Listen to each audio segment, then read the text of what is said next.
do céu!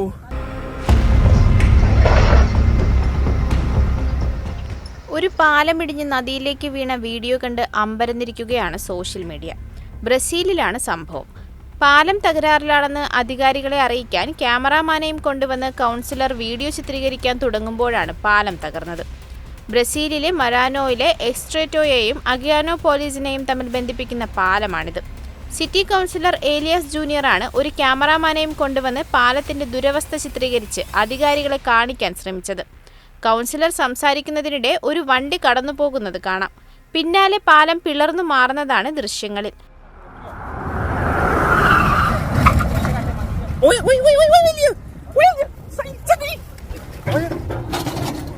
പാലം തകർന്ന സംഭവത്തിൽ 2 പേർ മരിച്ചെന്നും നിരവധി പേരെ കാണാതായെന്നും നദിയിലേക്ക് വലിയൊരളവിൽ സൾഫൂരിക് ആസിഡ് ഒഴുകിയെന്നും റിപ്പോർട്ടുകളുണ്ട്.